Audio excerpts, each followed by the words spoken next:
పరిశుద్ధ గ్రంథములో నుండి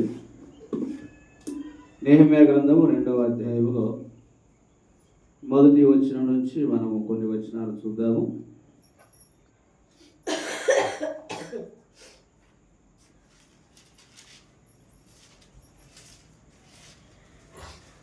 పరిశుద్ధ గ్రంథములో నుంచి నెహెమ్యా గ్రంథము మొదటి అధ్యాయము 2వ వచనం నుంచి 9వ వచనం వరకు మనం చదువుదాము.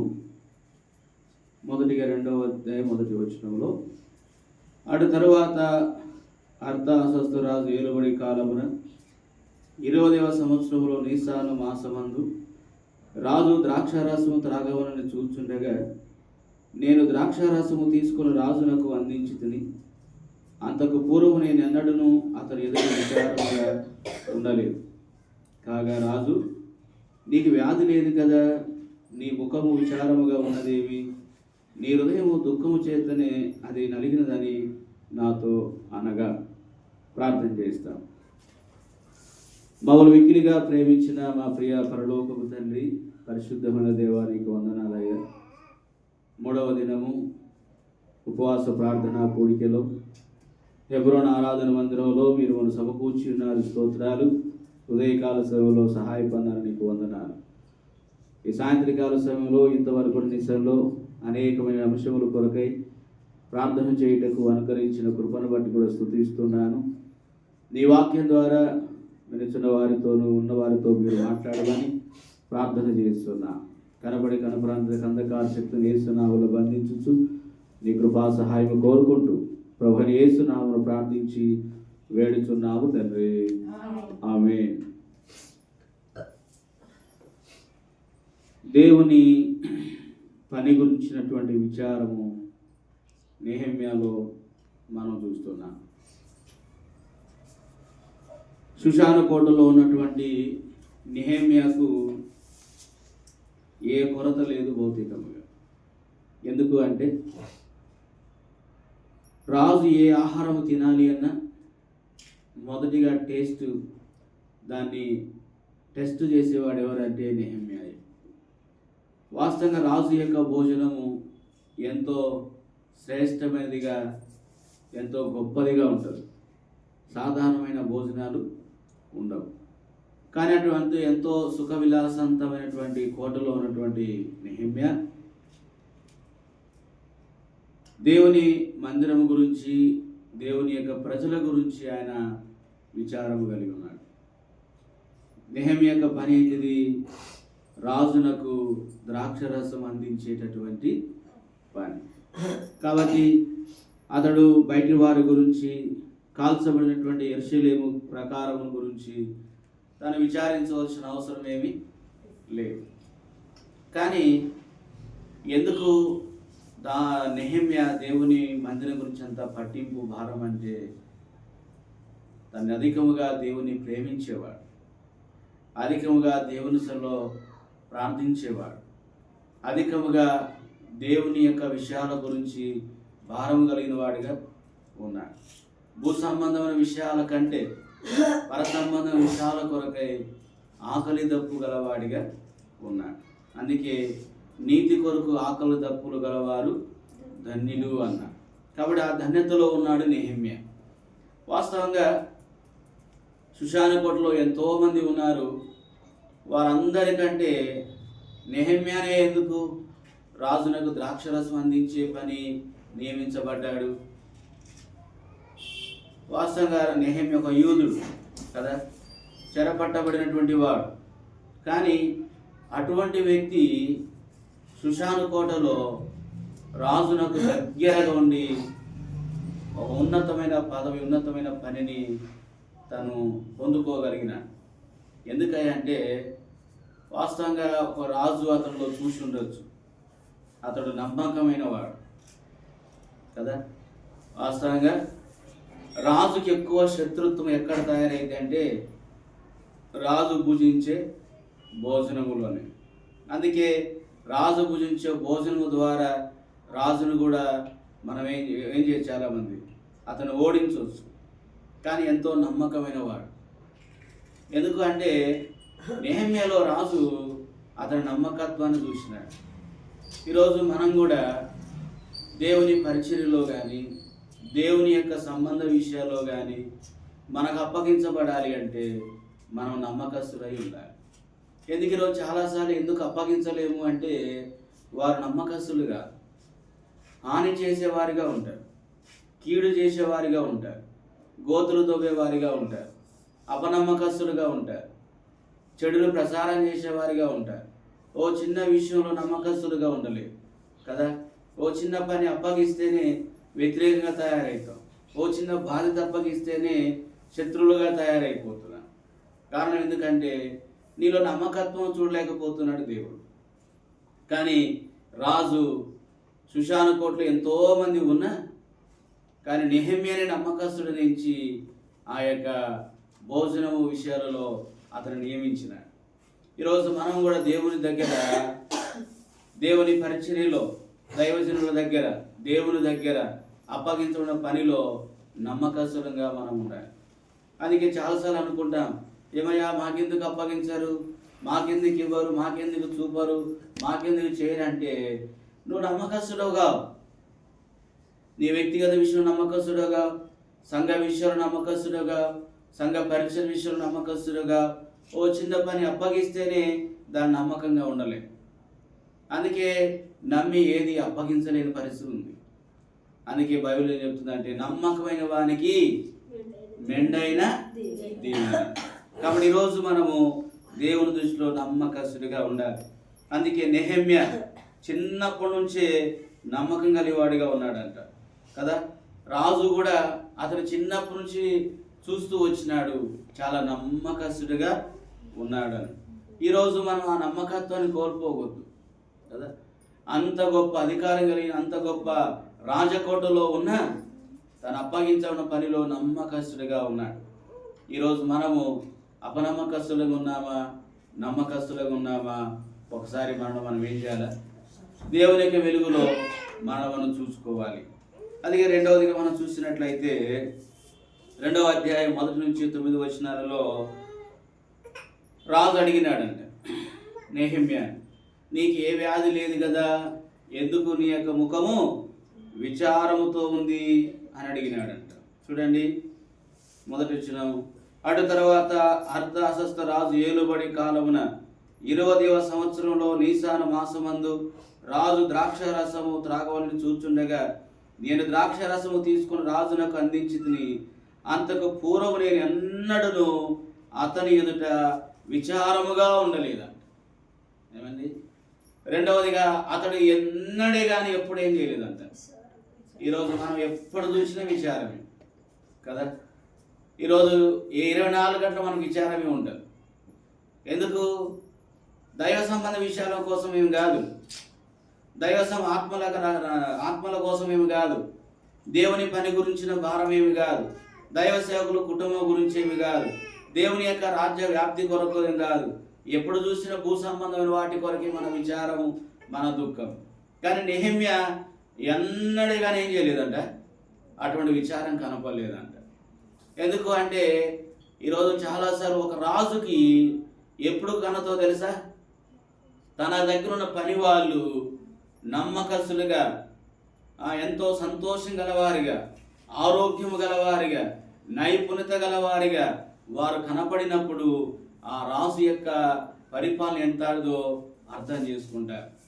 అందుకే షేబా దేశపు రాణి సొలొమోను యొద్దకు వచ్చినప్పుడు ఏం చేసిందంట?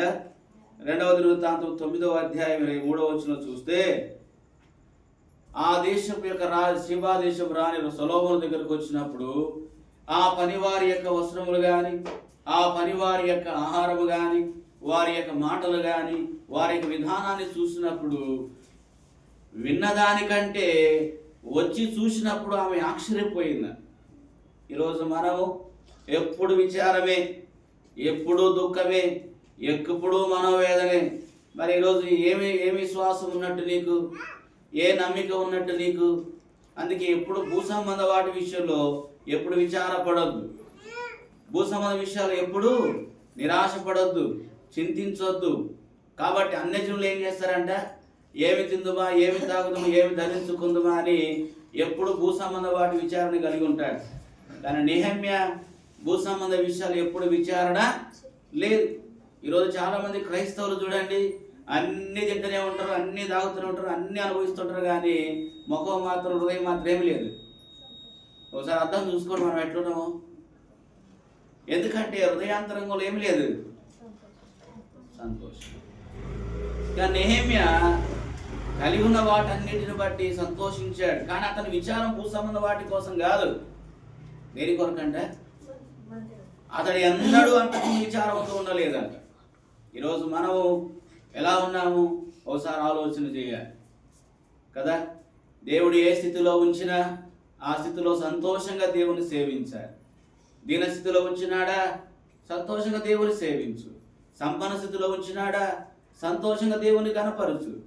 లేమిలో ఉంచినాడా, సంతోషంగా దేవుని కనపరచు. కరువులో ఉంచినాడా, కష్టాల్లో ఉంచినాడా, రోగముతో ఉంచినాడా, లేమిలో ఉంచినాడా, శ్రమల్లో ఉంచినాడా, మేడలో ఉంచినా సరే, చెట్టు కింద ఉంచినా సరే, సమృద్ధిలో ఉన్నా సరే, అసమృద్ధిలో ఉన్నా సరే, ఒక క్రైస్తవుడు ఎప్పుడు ఎలా ఉండాలంట, దేవుని ఎప్పుడు సంతోషంతో ఆనందంతో కలవాడిగా ఉండాలి. కాబట్టి ఈరోజు మనం నిరాశపడద్దు, అతిశయపడద్దు, కుంగిపోవద్దు. కాబట్టి అందుకే నెహెమ్యా భూ సంబంధ విషయంలో ఎప్పుడు విచారం కలిగిన వాడిగా లేడు. అందుకే ఉదయకాలం చూస్తూ వచ్చినాం. ఆకాశమందున దేవునికి సొలొమోను నెహెమ్యా ఏం చేసినాడంట, ప్రార్థన చేసినాడంట.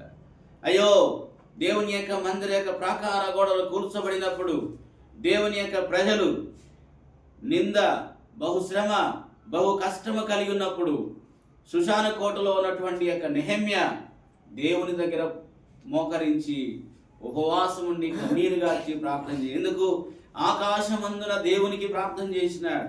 భయంకరమైన దేవుని సన్నిధిలో విజ్ఞాపన చేస్తూ వచ్చినాడు. ఎందుకంటే ఆ సమస్యను సాల్వ్ చేయగలిగిన వాడు, ఆ సమస్యలో నాకు సహాయం చేయగలిగిన దేవుడు ఒక్కడే తప్ప నాకెవరు సహాయమో చేయలేదు. కాబట్టి ఈరోజు నీ జీవితంలో ఏ విచారం కలిగి ఉన్నావు, ఏ దుఃఖము కలిగి ఉన్నావు, ఏ బాధ కలిగి ఉన్నావు, దైవ చిత్తానుసారమైందా లేదా శరీర సంబంధమైందా ఒకసారి ఆలోచన చేయాలి. కానీ నెహెమ్యా మాత్రము భౌతిక వాటి విషయంలో ఎప్పుడు విచారం కలిగి లేడు. అందుకంటున్నాను, నేను ఎన్నడే కానీ ఏం చేయలేదు, రాజు దగ్గర ఎన్నడ విచారముతో నేను కనపడలేదు. అది రాజే అంటున్నాడు. ఎందుకు? ఈరోజు మీరు అందరూ ఇన్ని సంవత్సరాలు వస్తున్నారు, ఏ క్షణమున ఎట్లా ఉంటారో కొంతవరకు నాకు తెలుసు. తెలియదా? ఏ మనుషులు ఎప్పుడు ఎట్లా ఏ విధంగా ప్రవర్తించి ఎలా మాట్లాడి ఎలా చూస్తారో ఆయన కొంతవరకు నాకు తెలుస్తుంది. మరి అంత గొప్ప మహారాజు అహష్వేరోషు రాజు నెహెమ్యాను చిన్ననాటిని చూసినప్పుడు, మరి నెహెమ్యా ఎన్నడూ విచారంతో ఉండేవాడు కాదు కదా, ఎన్నడూ దుఃఖంతో ఉండేవాడు కదా, ఇతనికి ఏ జబ్బు లేదు కదా, ఏ బలహీనత లేదు కదా, ఎందుకు ఇంత విచారంతో ఉన్నాడని వెంటనే కనుగొన్నాడంట కదా. అప్పుడు నెహెమ్యాను అడిగినాడు, నీకు ఏ వ్యాధి లేదు కదా. 2వ వచనం, కాగా రాజు, నీకు వ్యాధి లేదు కదా, నీ ముఖం విచారముగా ఉన్నదేమి, నీ హృదయము దుఃఖము చేతనే అది కలిగినదని నాతో అనగా.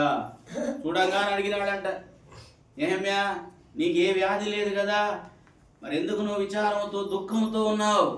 అయితే నీ హృదయం దుఃఖంతో ఉందని నాకు తెలుస్తుంది అని చెప్పగానే వెంటనే ఏం చేసినట్ట 3వ వచనం, నేను మిగుల భయపడి రాజు చిరంజీవగునుగాక, నా పితల సమాధులను పట్టణం పాడైపోయి దాని గుమ్మములను అగ్ని చేత కాల్చబడి ఉండగా నాకు దుఃఖము లేకపోనని రాజుతో అంటిని. ఏం చేసినాడంట? ఈ మాట వెంటనే అడగగానే ఏం చేసినాడు? అయ్యా, నా పితరుల యొక్క మందిరం, సమాధులను, స్థలము ఏమైందంట? అగ్ని చేత కాల్చబడి ఉండగా నాకు దుఃఖము లేకపోనా అని అన్నా. అది ఈరోజు ఎంతమందికి దైవ సంబంధమైన చింతన, దైవ సంబంధమైన వేదన, దైవ సంబంధమైనటువంటి కన్నీరు ఎంతమందికి ఉందండి? కొద్ది మంది మాత్రమే ఉంది కదా. వాస్తవంగా విచారించవలసిన అవసరత నెహెమ్యాకు లేనే లేదు. ఏమైనా ఉందా? నెహెమ్యాకి ఏ కొరత ఉందని దేవుని దగ్గర ప్రార్థన చేయాలి? ఈరోజు ఒక సిస్టర్ ఫోన్ చేసింది. వాస్తవంగా మాకు ఎన్నో ఎకరాల స్థలాలు ఉన్నాయి, కొన్ని సంవత్సరాల తరబడిన డబ్బు, ఆస్తి, అంతస్తులు ఉన్నాయన్నా, కానీ మీరున్న దినాల్లో ఉన్నటువంటి ఆత్మీయత, పరిచర్య, ఆ ప్రేమ, ఆ యొక్క ప్రార్థన జీవితం ఈరోజు మా సంఘాల్లో, మా జీవితాల్లో, మా కుటుంబాల్లో మేము అనుభవించలేకపోతున్నాం. అయితే ఈ పరిస్థితులన్నిటిని బట్టి చూస్తే నేను చివరికి యేసు ప్రభువును కూడా విడిచిపెట్టాలన్న పరిస్థితికి వచ్చినది అని అంటాను. నేను ఒక వాక్యము యూట్యూబ్లో పెట్టినాను కదా, అది విన్న తర్వాత వాస్తవంగా ఆత్మీయమైనటువంటి స్నేహం కలిగిన బంధత్వం లేదు, సంఘాలలో ఆత్మీయత లేదు, పరిశుద్ధత కలిగినటువంటి దైవ సేవకుల వాక్యాలు మాకు అందటం లేదు. మేము జీవించిన కుటుంబాల్లో, మా బంధుత్వంలో, మా రక్త సంబంధికులలో అనేకులు అన్యులు, విగ్రహారాధికులు, దేవుని ఎరగని వారు నమ్మినటువంటి మా జీవితాల్లో సరైన విశ్వాసం, సరైన ఆత్మీయత, ప్రార్థన సహవాసం లేదు. చివరికి చల్లారిపోతున్నాం. అయితే ఈ బయట ఉన్న ఒత్తిడి, బంధువుల యొక్క ఒత్తిడి, కులస్తుల యొక్క ఒత్తిడి, ఈ పరిస్థితులన్నిటి బట్టి చూస్తే నిజంగా యేసు ప్రభు నమ్ముకుని తప్పు చేసినామా? నేను కూడా అలా మారిపోతే మంచిది కదా, బొట్టు పెట్టుకోకపోతే కొట్లాట అవుతుంది.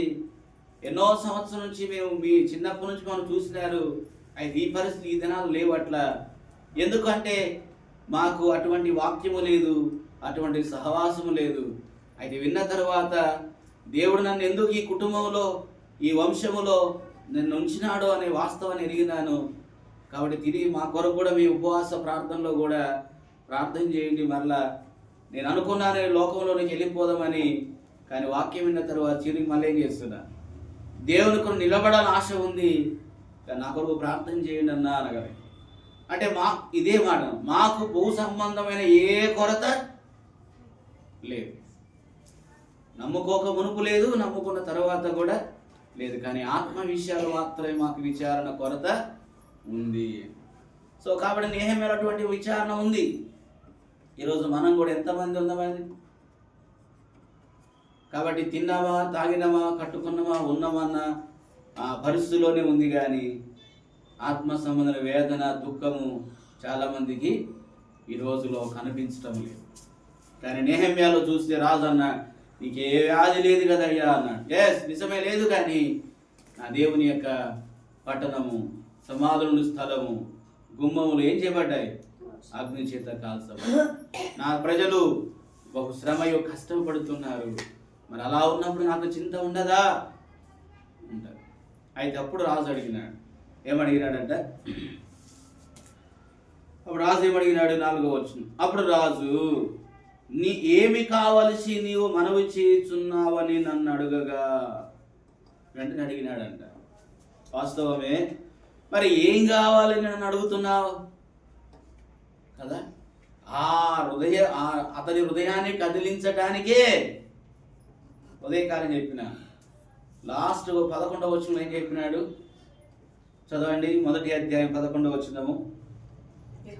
యెహోవా చెవియొగ్గి నీ దాసుడైన నా మొరను, నీ నామమును భయభక్తులతో గణపరచుటయందు ఆనందించు నీ దాసుల మొరను ఆలకించి ఈ దినమందు నీ దాసుని ఆలోచన సఫలపరిచి ఈ మనుషుడు నాయందు దయ చూపునట్లు అనుగ్రహించుమని నేను బ్రతిమాలు కొనుచున్నానని ప్రార్థించింది.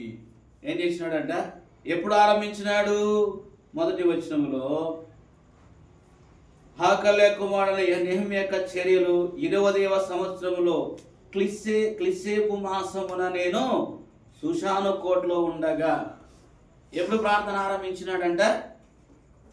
ఏ మాసం అంట? క్లిస్సేపు మాసం. ఎప్పుడు ముగించినాడు? 2వ అధ్యాయం 1వ వచనములో. అటు తర్వాత అర్తాసస్త రాజు ఏలబడిన కాలమున 20వ సంవత్సరములో నీసాను మాసమందు. ఏంటంట? ఇంచుమించుగా ఎన్నెళ్ళు 4 నెలల వరకు దేవుని సన్నిధిలో ఆయన ప్రార్థన చేస్తూ వచ్చినాడంట కదా. ఇంచుమించుగా 120 రోజులు ఆయన దేవుని సన్నిధిలో పట్టు వదలక ప్రార్థన చేసినాడు. నేను కూడా మనం ఒక దగ్గర పోయినప్పుడు ప్రభు ఈ వాక్యం ద్వారా దేవుడు నాతో మాట్లాడుతూ వచ్చినాడు.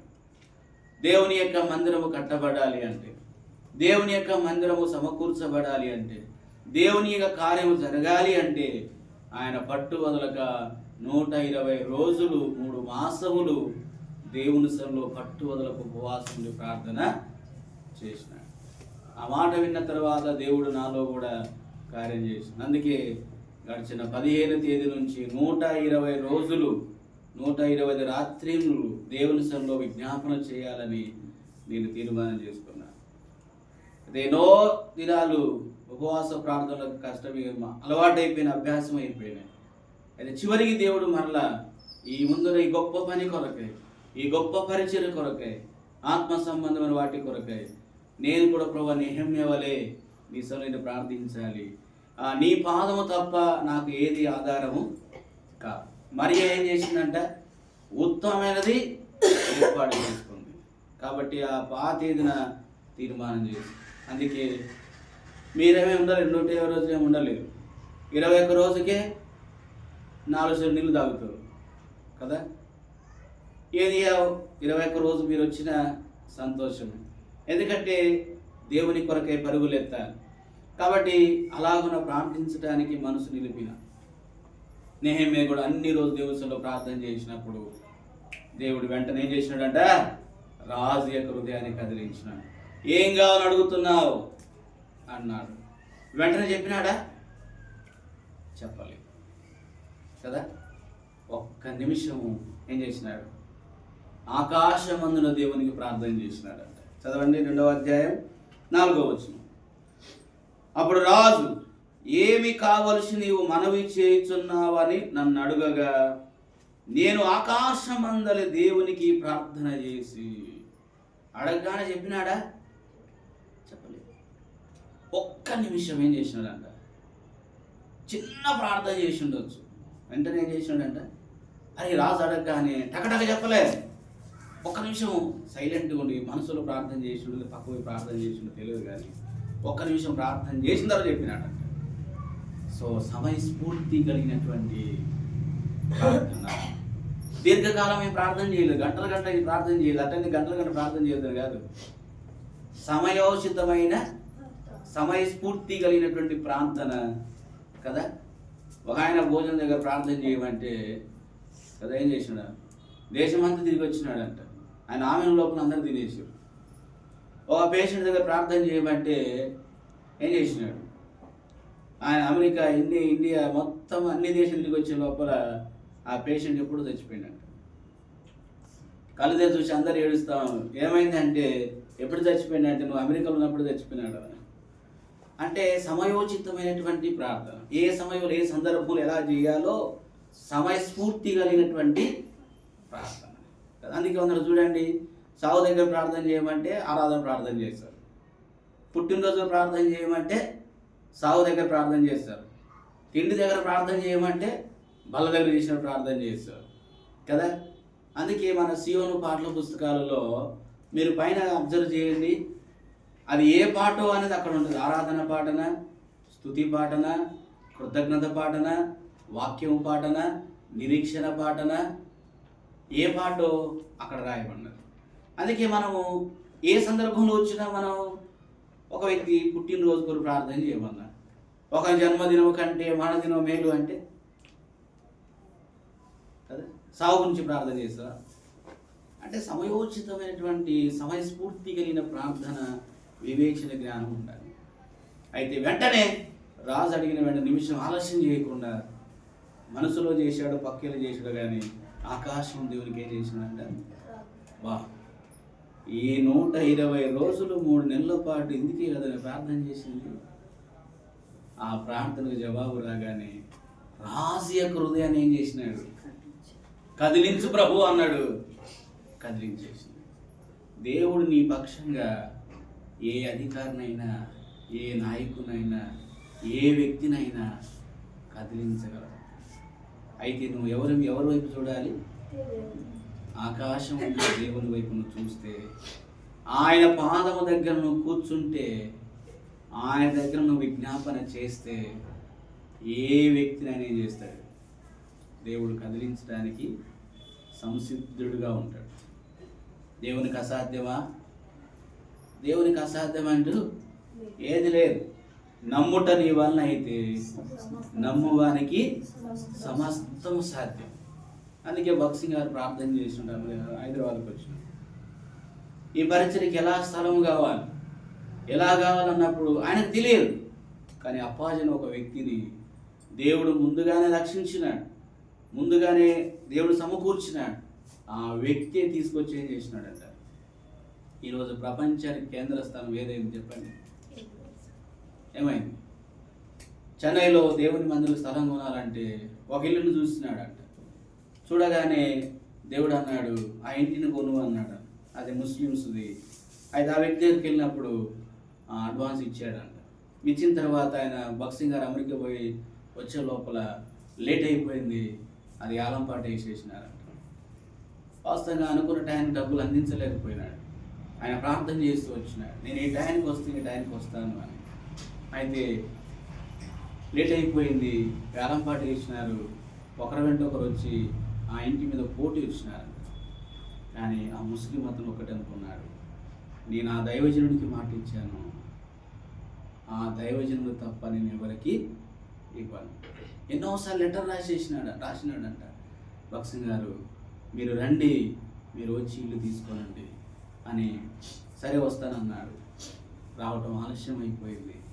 అయినా సరే ఆ ఇంటి ఓనరు ముస్లిం అతనైనా లేదు భక్సింగ్ గారికి ఇవ్వాలని ఆలోచన కలిగి ఉన్నారు. కానీ టైం అయిపోతుంది. అనేకులు వేలం పట్టుకు వచ్చినారు, ఒకరి వెంట రెడీగా ఉన్నారంట. కానీ భక్సింగ్ గారికి మాత్రం ఏం ఆశ? ఆ ఇంటి ఓనర్కి ఎవరికి ఆశ ఉందంట? భక్సింగ్ గారికి ఇవ్వాలని ఆశ ఉంది. అయ్యో ఇంకా రాలేదు భక్సింగ్ గారు, టైం అయిపోతుంది, ఆయన ఇంకా వస్తాడేమో అని టైం ఏం చేస్తున్నాడు? పెంచుతా ఉన్నాడు. ఇక లాస్ట్ మినిట్లో భక్సింగ్ గారు కనపడితే ఆయన సంతోషానికి అర్థం లేవండి కదా. చూడంగానే వచ్చేసినారని వెంటనే ఆయనకు అప్పగించినాడు. ఎందుకు తెలుసు? ఒక అన్యుడికి ఉందండి దేవుని భారము. ఒక అన్యుడికి ఏముంది? దేవుని కొరకు చేయనున్న త్యాగం. అది ఎవరు పుట్టించినాడు?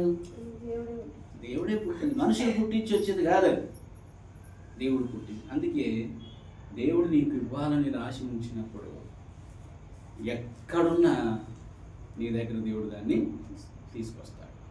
అయితే నువ్వు వాటి కొరకు ఏం చేయొద్దు, నిరాశపడద్దు, వాటి కొరకు పరుగులు ఎత్తద్దు, వాటి కొరకే ఎదురు చూడద్దు. నువ్వు చూడవలసిన, చింతించవలసిన, ఎతకవలసిన ఏంది? ప్రభు అన్నాడు, నా నీతిని, నా రాజ్యం మొదట వెతకండి, అవన్నీ మీకు అనుగ్రహించబడతాయి. అయితే అన్నీ అనుగ్రహించబడిన తర్వాత మన దేవుని వెతకటం మానేసేస్తాం. అదే నెహెమ్యా స్థానంలో మనం ఉన్నాం అనుకో, అసలు దేవుని గురించిన పట్టింపు ఉంటుందా? ఈరోజు చాలామంది ప్రజలు చూస్తున్నారు, భౌతిక మెటీరియల్, భౌతిక బ్లెస్సింగ్, ఆశీర్వాదం రాగానే కనీసం పలకరించడానికి కూడా ఇష్టపడరు సుమా. తెలుసు దేవుడు ఎలా ఏంది, గుర్రానికి మొరతాడేసి ఎట్లా తీసుకురావాలి ఎవరు తెలుసు? దేవునికి ఎంత పైకెక్కిపోయినా నిన్ను ఎట్లా తీసుకురావాలి ఎవరు తెలుసు? ఫరో లాంటి వ్యక్తిని లాక్కొచ్చినాడు, నువ్వెంత నేనెంత.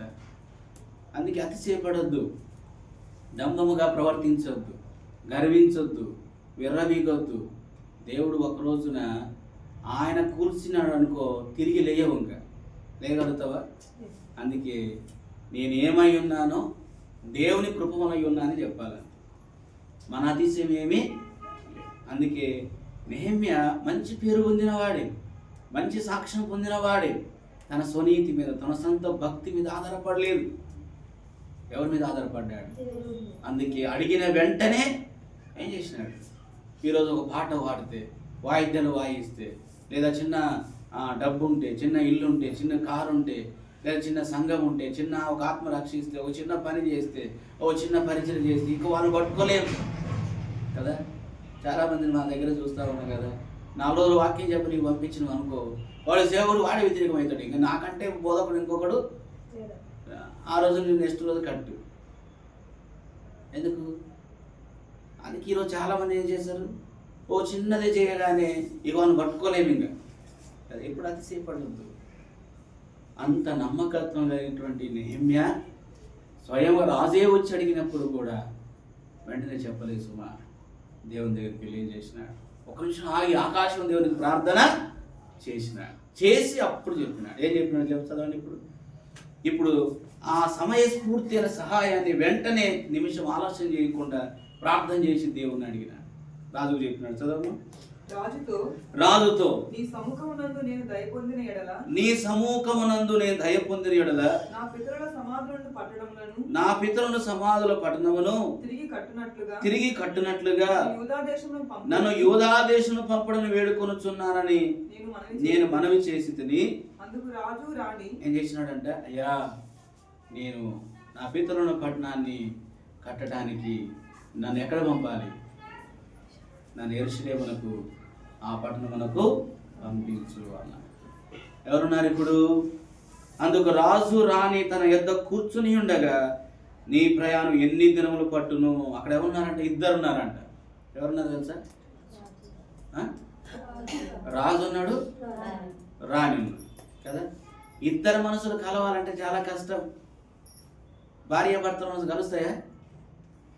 కలవదు. భార్య ఏమో ఇస్తానంటది, భర్త ఏమో వద్దంటాడు. భర్త ఏమో ఇద్దామంటాడు, భార్య ఏమో వద్దంటాడు కదా. ఒక ఆమె ఇట్లా చెప్పింది, వాళ్ళ ఆయన కానుకలు ఇచ్చినాడంట పెట్టిలే అని. మొత్తం ఆ కానుకలనే కలగొడతాం. లాస్ట్కి ఎంత 10 రూపాయలు ఇచ్చిపోద్దంట. ఒకరోజు నాకు తెలియదు, ఆమె ఒకరోజు ఏడ్చుకుంటూ వచ్చి ఏమైందక్క అంటే, అన్న నేను చాలా తప్పు చేసినా, నన్ను క్షమించు. దేనికి అమ్మా? అయితే దేవుడు నాకు చాలా అన్యాయం చేసినాడు. దేనికి అంటే, మా ఆయన అంచెచ్చుకు రాడు కానీ భక్తి ఎక్కువ. పోయి కానుకలు అయ్యా నా పేరు మీద అంటాడు. ఈ భార్య ఎట్టాడంటే అవి కూడా కొట్టేస్తారు కదా. ఎంత దౌర్భాగ్యులు ఈ రోజున. మన సహవాసాలలో ఎప్పుడు పెట్టె మీద చుట్టే దేవుని మీద, దేవుని పరిచయం మీద చాలామందికి ఉంటారు. అయితే అప్పుడు అన్న, సరేనమ్మా, మరి నీ భర్త దగ్గర క్షమాపణ కోరు, దేవుని దగ్గర. నాకైతే తెలియదు కదా, అది ఎవరు తెలుసు? దేవునికి తెలుసు కదా. ఇప్పుడు వాస్తవాలు ఎవరు తెలుసు అండి? దేవుడు తెలుసు. అందుకే ఇద్దరి మనస్తత్వం కుదరంటే కుదరం కదా. ఇప్పుడు నీ భర్త నీకు ఇచ్చిన కరెక్ట్గా వేస్తావా? నాకు వేస్తావా? వేయదంట. ఎందుకు? కట్ చేస్తావాడు. కట్ చేస్తా. మీరు నాకు చెప్పకండి, ఎవరు ఎప్పుడు చేసినా కూడా నాకు సాక్షాత్తు బాగా వచ్చింది. అర్థమైందా? ఎందుకు? అది నీ జీవితానికి నష్టం. నీ జీవితానికి నష్టం అది. ఎందుకంటే ఒకవేళ అన్యుడికి తెలియకపోవచ్చు, కానీ నిన్ను చూసిన దేవునికి తెలుసా తెలియదా? తెలియదు? ఖచ్చితంగా తెలుసు కదా. ఆమె ఇంటిని ఒకసారి చేసింది కదా. పాపము వాళ్ళ ఇంట్లో ఏం చేసింటారు, చాలా నష్టపోయిన తర్వాత ఆమె ఏడ్చి ఒప్పుకుంటా ఉంది, అయ్యా నీకు ఇచ్చిన గిఫ్ట్లో సగం నేను కొట్టేసినాను అన్నాడు. ఎట్లెందుకు చేసినామమ్మ అంటే, ఇంతలా కట్టించింది కదా, మా వాడు తెలియక ఇచ్చిండేమో అని అనుకున్నా. కాదు, నిన్ను శోధించడానికి, నిన్ను అలసటానికి దేవుడు నీకే ఇచ్చినట్టుంది కదా. ఆ నేరం నా మీదే ఉండదు. ఆ లెక్క నువ్వే చూడండి. అననీయ సభ్యులు ఏం చేశారు? అననీయ సభ్యులు ఏం చేసిందంటే, భార్య తెలియకుండా భర్త, భర్త తెలియకుండా భార్య, ఇద్దరు దాచుకున్నారు. ఇద్దరు వచ్చి యథార్థంగా ఇంతకే అమితమని చెప్తుంది కదా. పరిశుద్ధాత్మని ఎందుకు? డబ్బు ముఖ్యం కాదండి. దేవుడు కావాల్సింది నీ హృదయ స్థితిని ఎరిగినాడు. నీ హృదయం ఎలా స్పందిస్తుంది, ఇచ్చినప్పుడు ఎలా ఉంటున్నావు, ఇయ్యనప్పుడు ఎలా ఉంటున్నావు, ఇవ్వనప్పుడు ఎలా చేస్తున్నావు అనేది డబ్బు ముఖ్యం కాదు. ముఖ్యం నీ హృదయ స్థితిని దేవుడు చూస్తూ ఉన్నాడు.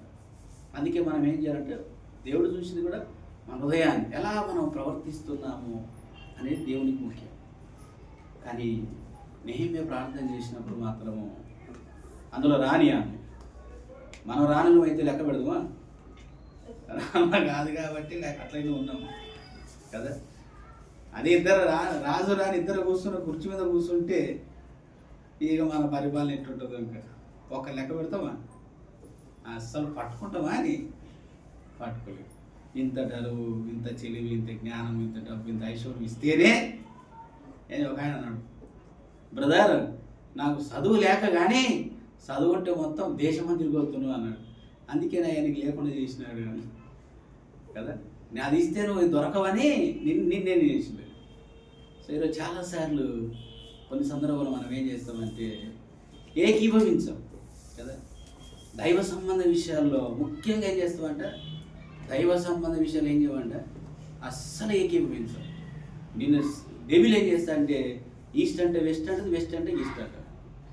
కానీ భార్య కూడా నెహెమ్యా ప్రార్థన విషయంలో భర్త అడగ వెంటనే భార్య కూడా అక్కడేముంది, రాజు రాణి కూడా ఇద్దరు ఏం చేసినట్టు కూర్చొని ఉన్నప్పుడు నీ ప్రయాణం ఎన్ని దినములు పట్టును, నువ్వు ఎప్పుడు తిరిగి వచ్చేదో అని అడిగాను. నేను ఇంతకాలం అని చెప్పినప్పుడు రాజు నన్ను పంపుటకు చిత్తము గలవాడాయను.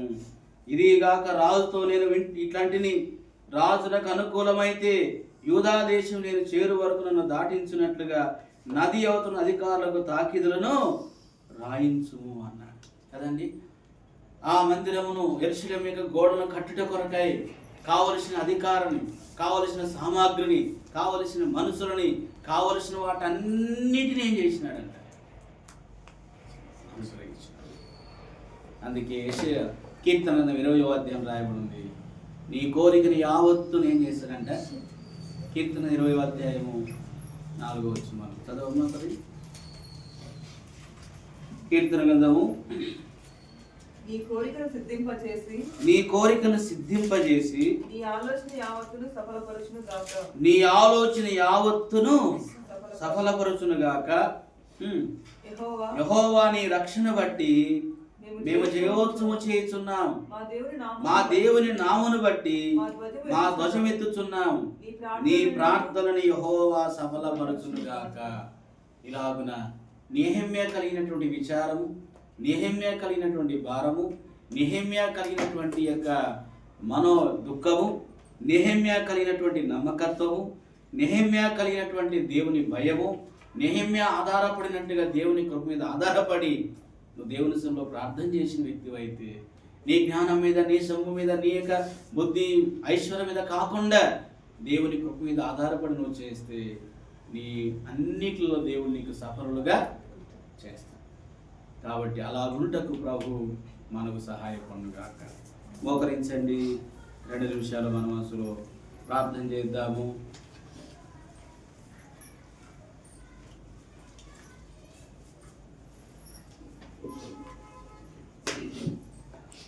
ప్రియమైన మా పరలోకపు తండ్రి, పరిశుద్ధమైనటువంటి దేవా నీకు వందనాలు.